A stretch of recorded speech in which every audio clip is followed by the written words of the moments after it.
Hello, beautiful people. Welcome back to my channel. This is Anne of Rock and Roll Kids. Today, I'll be sharing with you a video I recorded 2 years ago. It's been in my archive, but I didn't realize that I never posted it. So today, I'm finally letting this video out of my archive. Let's begin. So I'll be starting with three different fabric, one floral print, cotton, pure cotton, and a pink denim fabric. This is a leftover from an outfit I made for my daughter, 1 yard.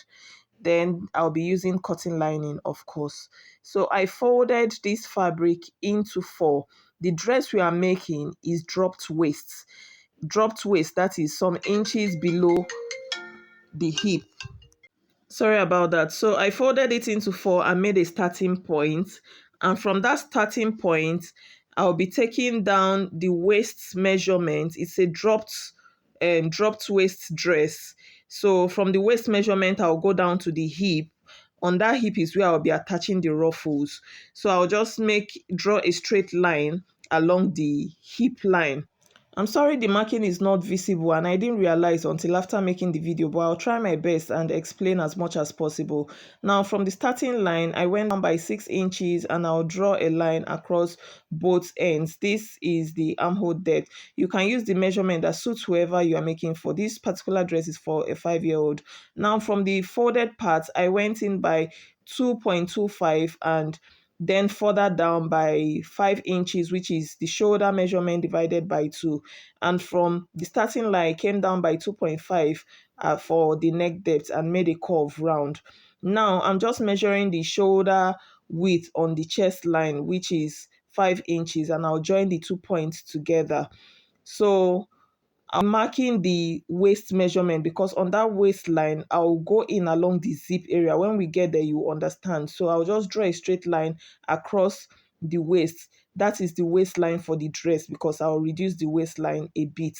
Now on the chest line, I'm taking the chest measurement and I'm adding 2 inches for ease and as well as allowance because I'm cutting the allowance together with it. The dress is going to have a zipper.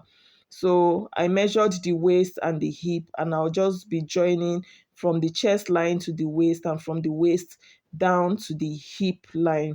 So you can make it slightly curved. I didn't want it to be too much of an A-line dress. I didn't even want it to be an A-line dress. That was why I curved it a bit. So I went up by half of an inch and curved it towards the folded part so that I don't have any sharp edges.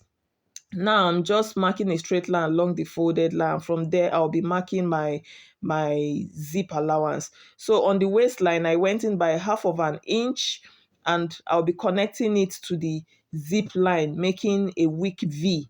So I will now be taking 1 inch from the bottom up to the point. On the waistline is half inches inward so that we don't have excess at the back where you sometimes when you fix zip, you see it folding and folding together. So that is what I was trying to avoid. And I went in by half of an inch before taking my zip measurement.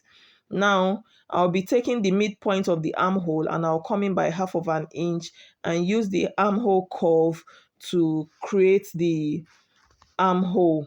So I'm just joining the 3 points from the shoulder slope to the midpoint of the armhole and to the chest width measurement. Next, I'll go ahead and cut the fabric, but I'll be cutting them separately.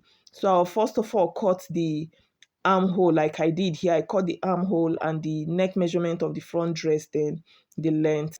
For the back, I'll just use the same neck width and come down by 1 inch before I cut the back pattern. So I've cut both front and back now. Next, I want to cut the yoke because dress has yoke.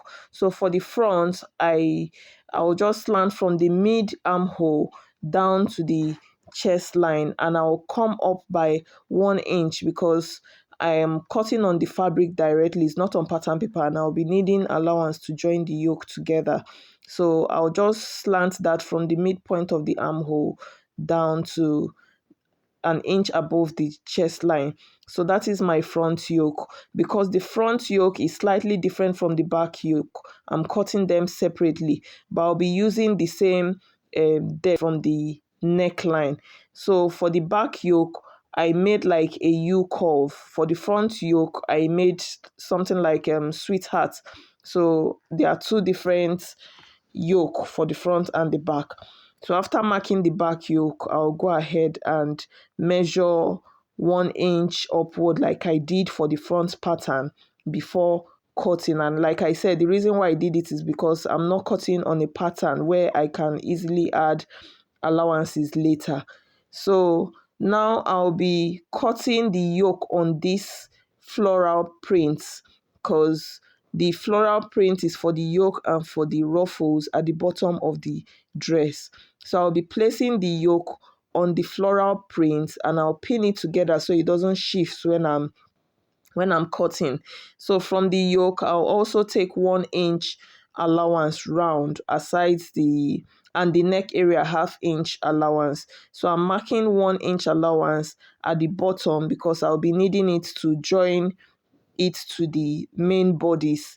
So I'll just mark my allowances on the neck area, which is 1/2 inch. If you don't mark your allowance around that neck area, it makes the neck wider than you planned to make it. So I'm just cutting out the yoke and I'll go ahead and cut the back yoke pattern on the same floral print material.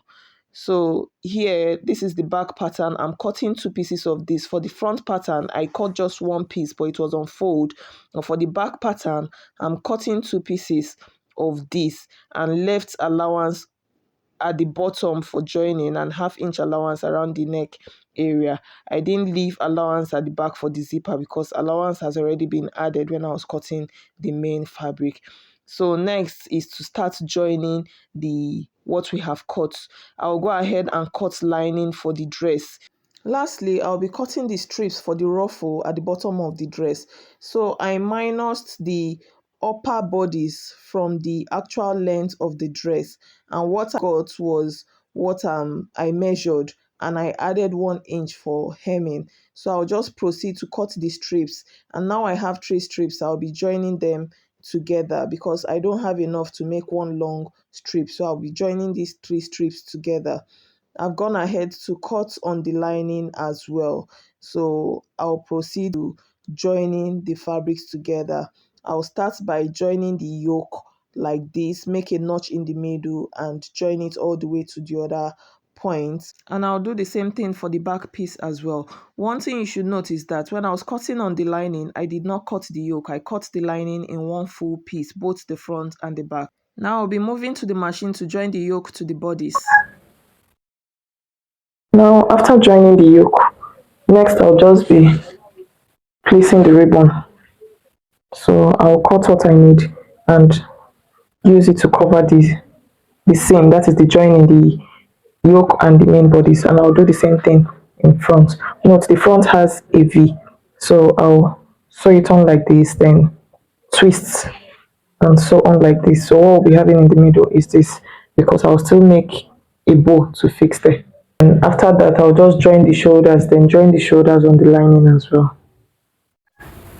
So I've joined the shoulders and I've sewn on the white ribbon. So what I'll be doing next, I did the same thing on the lining. So I'll be placing the right side of the lining, this is the right side, over the right side of the main fabric. So I'll just put the two together. I ironed open the shoulder seam.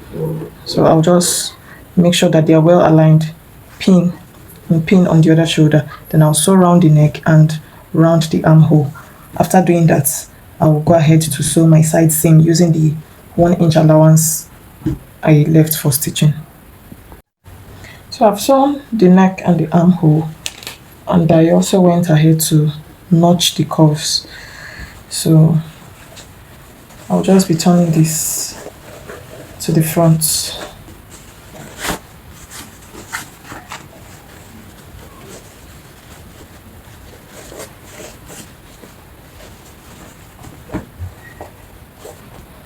So I'll go over the ironing board.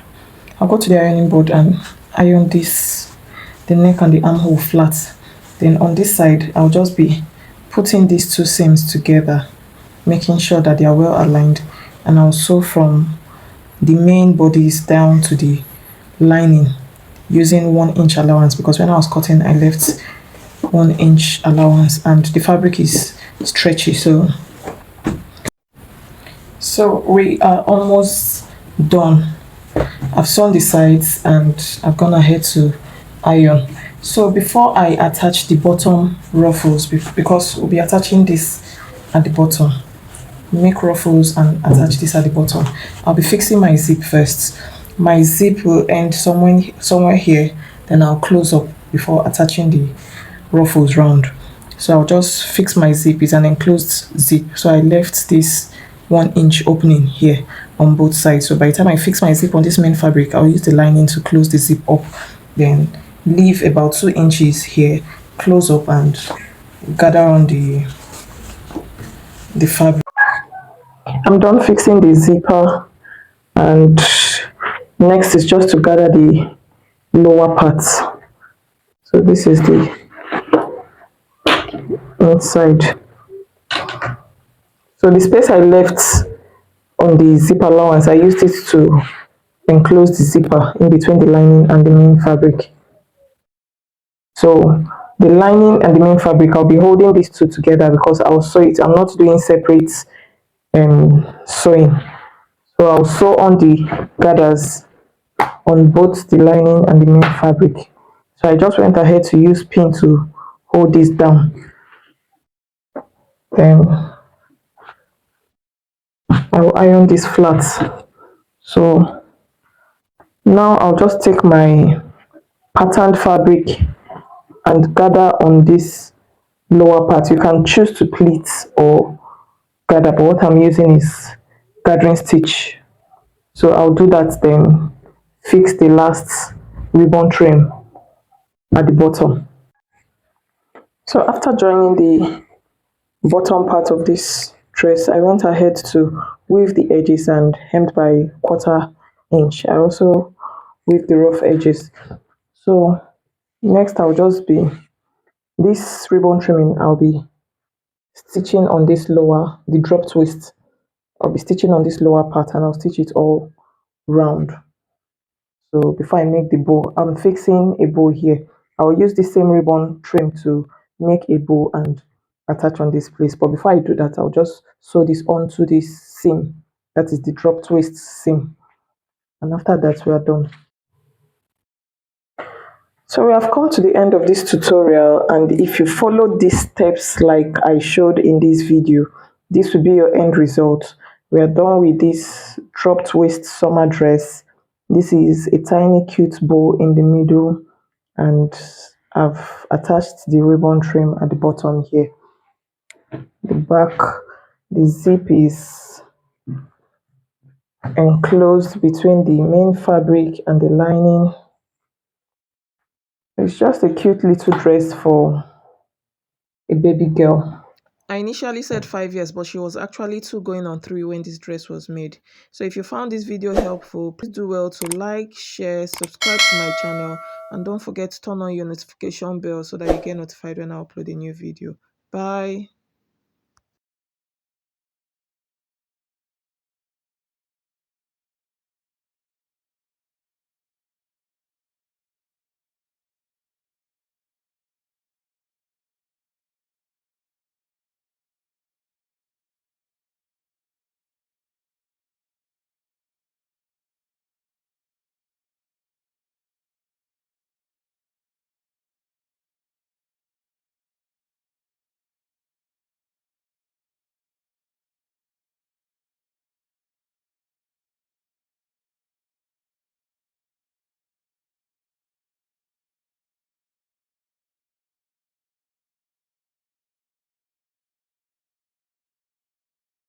I initially said 5 years, but that was wrong because she was about 2 going on 3 when this dress was made. So if you found this video helpful, please don't forget to like, share, and subscribe. And please don't forget to turn bell so that you get notified when I upload a new video. Bye.